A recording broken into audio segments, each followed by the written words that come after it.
Bonjour à toutes et à tous. C'est aujourd'hui avec pas mal de regrets que je ne suis pas présente à vos côtés pour ce forum autour de la logistique durable avec autant de personnalités féminines si inspirantes. Mais je suis quand même contente de pouvoir partager avec vous quelques éléments autour de ce sujet qui me tient beaucoup à cœur, celui de la logistique urbaine, et de quelle manière ce levier-là est aujourd'hui indispensable au bon fonctionnement et à la performance de la ville. Je vous le disais donc, les enjeux sont aujourd'hui multiples et imposent aux acteurs de la logistique urbaine et de l'ensemble de l'écosystème de la mobilité des biens de jongler finalement avec de nombreux paramètres qui sont à la fois très structurants, en même temps complémentaires et qui sont des tendances lourdes aujourd'hui du système de distribution urbaine de marchandises. La première chose, c'est qu'aujourd'hui, on est tous confrontés à une augmentation continue des flux, des volumes de marchandises à livrer. Le e-commerce, bien évidemment, est particulièrement générateur et est particulièrement responsable de cette augmentation des flux de marchandises et impose aujourd'hui pour les opérateurs de vraiment réimaginer, remodeler leurs pratiques de livraison, la manière dont on livre. On ne livre pas un particulier comme on livre un commerce et aujourd'hui c'est source d'innovation, certes, pour les opérateurs de transport, mais aussi de nombreux enjeux avec notamment la question de la réussite de la livraison en première présentation qui est pour eux à la fois un enjeu de performance économique, mais également de performance environnementale avec des kilomètres notamment non parcourus. Deuxième sujet, je viens d'en parler rapidement, la question du e-commerce, elle est aujourd'hui particulièrement structurante. On n'est plus sur du flux descendant, on est aujourd'hui sur du flux tiré par les particuliers et c'est le particulier qui va choisir quand il veut être livré, comment il veut être livré et à quel prix il veut être livré. Alors en général, le prix, vous le savez bien mieux que moi, il est le plus bas possible, en tout cas pour le destinataire final. Mais effectivement, une augmentation constante de ces flux, couplée avec des marges finalement transport de plus en plus réduites, ça crée une véritable tension sur ce marché du e-commerce et c'est un enjeu aujourd'hui de restructuration et de performance pour les acteurs qui est extrêmement important. Couplé à ça, on a les enjeux environnementaux qui aujourd'hui sont sur toutes les lèvres avec la nécessité pour les opérateurs de transport d'être le plus performant possible d'un point de vue environnemental, ce qui impose notamment de renouveler son parc, de travailler sur une optimisation des parcours de livraison, les taux de remplissage, l'utilisation de véhicules de livraison pour le dernier kilomètre qui soit le plus faiblement émissif possible. Et donc ces éléments-là sont aujourd'hui très structurants pour la profession et imposent là aussi de renouveler les pratiques. On a aussi un autre phénomène qui est relativement complexe à adresser, qui est celui de l'ubérisation de la distribution urbaine. On en parle beaucoup, notamment pour la livraison des plateaux repas, avec tous ces acteurs qui aujourd'hui sont finalement dans un système très ubérisé de l'auto-entrepreneuriat de la livraison et qui peuvent parfois fragiliser finalement l'écosystème général. Dernier sujet, c'est celui de la crise sanitaire que l'on a traversée et qui a renvoyé à une notion qui est aujourd'hui particulièrement importante pour la mobilité des biens et des marchandises, c'est celui du service, de la logistique urbaine servicielle. On est passé avec cette crise sanitaire à, on l'a dit tout à l'heure, une augmentation des flux e-commerce, mais aussi cette volonté des particuliers à pouvoir être livrés en tout temps, en toute heure et le plus rapidement possible. Et cet enjeu-là, finalement, ça pousse les opérateurs de transport à revisiter leurs pratiques. Alors, il y a la question des colis e-commerce, mais il y a la question des dark kitchens, il y a la question des dark stores, dont on reparlera un petit peu plus loin au cours de mon intervention, mais qui sont là aussi particulièrement structurantes pour l'écosystème marchandises.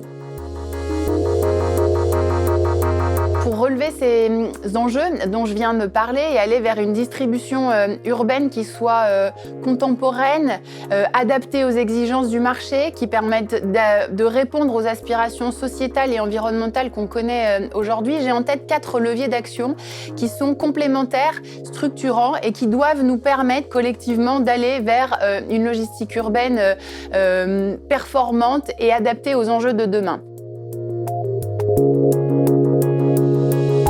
Le premier sujet, c'est celui de la transition énergétique, dont on parle beaucoup. Vous n'êtes pas sans savoir qu'à Genève, depuis janvier 2020, on a une zone environnementale lors des pics de pollution qui est activée. La réflexion est également en cours à Bâle. Et on a là des opérateurs de transport qui doivent se conformer à une nouvelle règle relative à la motorisation de leurs véhicules et qui doit permettre d'avoir un impact tout à fait positif sur le bilan environnemental des prestations de transport. Pour accompagner cette transition énergétique, il y a tout un panel d'actions qui est mobilisable et qui doivent pouvoir être déclinées pour accompagner la profession et le monde professionnel dans son ensemble vers cette transition énergétique. Le premier sujet ou la première mesure d'accompagnement, elle peut porter sur l'accompagnement finalement financier. De quelle manière on accompagne les entreprises sur le renouvellement de leur flotte de transport à travers la mise en place d'un mécanisme incitatif qui permette aux entreprises d'avoir une visibilité à 4-5 ans et de renouveler leur flotte de transport en fonction. Second sujet, peut-être un levier incitatif sur la réglementation. J'ai un véhicule particulièrement vertueux d'un point de vue environnemental, et bien finalement j'ai un peu plus de droits pour livrer sur peut-être des plages horaires étendues par exemple. Troisième levier d'accompagnement possible, la mise en place d'un schéma directeur des stations d'avitaillement. Parce qu'effectivement, on se met à la place des professionnels du transport, on s'équipe en véhicules hydrogène, gaz, électrique, et si on n'est pas capable de pouvoir s'avitailler en tout point et lors des tournées de distribution notamment, effectivement, on a là un trou dans la raquette entre guillemets. Donc la nécessité de mettre en place, de réfléchir à un maillage des stations d'avitaillement au sein d'un territoire est tout à fait pertinent et important dans la démarche.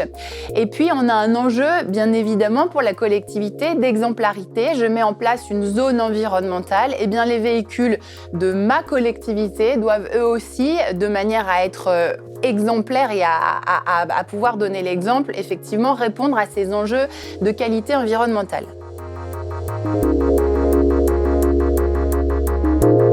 Deuxième levier d'action, c'est celui du foncier. C'est un sujet, le foncier, qui me tient pour le coup tout particulièrement à cœur parce que je pense que c'est vraiment la pierre angulaire si on veut aller vers une efficience et aller, et je dirais, plus loin et donner à la logistique urbaine toutes les capacités d'aller vers un déploiement optimal sur un territoire.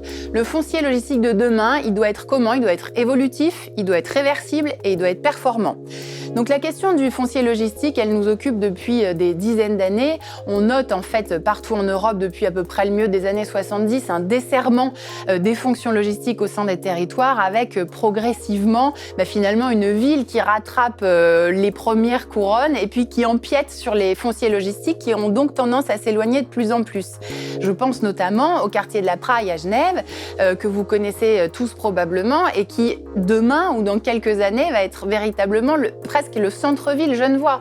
Et pour autant, il est absolument indispensable, et on a beaucoup de réflexions sur le sujet, de continuer à garder sur ce quartier des fonctions logistiques qui permettent à la fois un appro massifié et en même temps une redistribution fine vers le centre-ville avec un équipement logistique qui soit moderne, adapté et qui permette de répondre aux enjeux du futur. On a la même chose à Lausanne avec par exemple la halle Cébéillon qui est particulièrement bien placée et qui permettrait là aussi ce type d'approvisionnement. Donc de manière générale, sur la question du foncier, il y a à mon sens deux sujets qui sont tout à fait complémentaires, mais qui ne renvoient pas tout à fait aux mêmes actions, notamment en termes de planification. Il y a un premier sujet qui est celui, j'allais dire, des fonctions logistiques inhérentes au bon fonctionnement de la ville. Et là, c'est se dire, on conserve les fonctions logistiques existantes pour ne pas obérer le futur. Je vous parlais de la Praille, je vous parlais de Cébéillon. Là, c'est vraiment se dire quels seront nos besoins logistiques dans 10 ans, dans 20 ans, dans 30 ans et de quelle manière les équipements logistiques qu'on a, on les conserve, on les fait évoluer, on les rend plus performants, mais ils répondront aux enjeux de demain. Le second sujet, c'est plutôt celui qui va porter sur du foncier logistique relatif au projet d'aménagement. Un exemple, on crée un ensemble immobilier composé de tertiaires, de logements, de commerces. L'enjeu, c'est de se dire que Demain, on ne fera plus reposer sur le seul espace public les besoins logistiques liés à ce projet immobilier, mais qu'on va demander d'internaliser sur un prise privée ces besoins logistiques. Et donc là, on a plusieurs sujets. On a un premier sujet qui peut constituer à créer des ratios qu'on mettra dans les documents de planification. Vous créez un hôtel de plus de X centaines de chambres, vous devez avoir X mètres carrés dédiés à la logistique. Et donc, ces ratios qu'on décline pour l'ensemble des destinations finalement d'un futur projet immobilier. Autre sujet qui peut être un peu plus massif et dimensionnant, c'est celui d'un quartier, par exemple. Là, j'ai en tête le quartier des Plaines du Loup à Lausanne. On parle d'un écoquartier dans lequel la place de la voiture aura vocation à être réduite. Demain, de quelle manière on assure les livraisons, le bon fonctionnement des livraisons dans un quartier dont on veut que la mobilité motorisée soit la plus réduite possible. Donc j'ai en tête effectivement Plaine du Loup, j'ai en tête aussi un écoquartier fluvial sur l'île Saint-Denis en région parisienne. Pour lesquels, à un moment donné, on s'est dit « mais qu'est-ce qu'on va faire des livraisons ?» Et donc l'enjeu d'anticiper sur les besoins logistiques d'un quartier que l'on est en train de construire est absolument fondamental. Et à ce titre-là, la centrale des mobilités, par exemple, peut être un outil qui est particulièrement intéressant. Centrale des mobilités qui permet d'allier des services liés à la mobilité des voyageurs, mais également à la mobilité des biens, et qui permet de créer finalement un pôle mobilité générale à l'intérieur d'un quartier et qui va répondre à des enjeux certes croisés. Je pense par exemple au stockage pour des personnes qui souhaiteraient pouvoir stocker leurs affaires personnelles, leurs effets personnels et qui pourraient, à l'aide de box, aller chercher leurs affaires dans ce type d'établissement, ou encore pouvoir louer des vélos cargo en libre service, pouvoir les faire réparer, pouvoir réceptionner ses colis parce qu'on n'est pas chez soi. Et donc on voit que finalement les enjeux entre mobilité des voyageurs et mobilité des marchandises se croisent beaucoup, et la centrale des mobilités me semble être un excellent outil pour répondre à cet enjeu-là.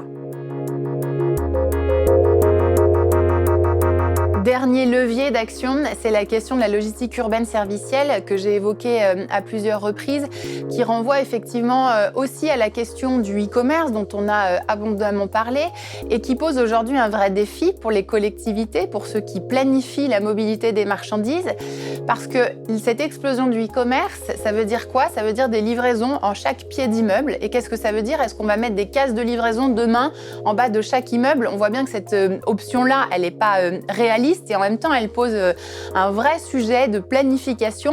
Et donc, c'est là qu'interviennent des réflexions autour de la mise en place systématique dans les nouveaux projets d'immeubles, par exemple de lockers pour le e-commerce en rez-de-chaussée d'immeubles, ou encore de lockers mutualisés dans les centrales de mobilité dont je vous parlais à l'instant. Et puis, sur cette question du service, j'évoquais tout à l'heure les termes de dark kitchen et de dark store, qui sont là aussi des espaces fonciers qui sont absolument structurants pour ce type d'activité, qui semblent rendre un service à la population, puisqu'on voit l'explosion de ce service et de la demande autour de ces services, notamment de livraison de plateaux repas ou de plats issus des restaurants. Et donc la question d'une dark kitchen, ça veut dire quoi? Ça veut dire il faut avoir un espace en centre-ville qui permet de couvrir une zone de chalandise importante et qui permette finalement de faire à la fois de la préparation, mais aussi de la logistique et de la distribution urbaine finale. Dernier levier d'action, et là qui s'adresse plutôt finalement aux collectivités et à la manière dont on intègre la mobilité des marchandises dans les politiques de planification. C'est un vaste sujet dont les collectivités ont longtemps peiné à s'emparer parce qu'il est complexe, il relève essentiellement du domaine privé, comme vous le savez très bien. Pour autant, les collectivités ont un rôle à jouer, notamment dans la connaissance et l'anticipation des besoins relatifs à la logistique sur leur territoire dans les 20-30 années à venir. C'est d'ailleurs des sujets dont sont emparés le canton de Genève ou encore le canton de Vaud pour essayer de dessiner à horizon 2030-2040 les besoins logistiques et le maillage logistique nécessaire pour répondre à ces besoins. Voilà donc en quelques mots, et j'espère que je n'ai pas été trop longue, ce bref portrait de la logistique urbaine et du formidable levier qu'il constitue pour nos territoires et qui renvoie bien à la nécessité aujourd'hui finalement d'une collaboration, d'une co-construction entre acteurs publics et acteurs privés au service d'un dispositif logistique territorial qui soit performant et adapté aux enjeux de demain. J'ai été ravie de pouvoir partager avec vous ma vision du sujet de la logistique urbaine et j'espère pouvoir vous croiser physiquement très prochainement.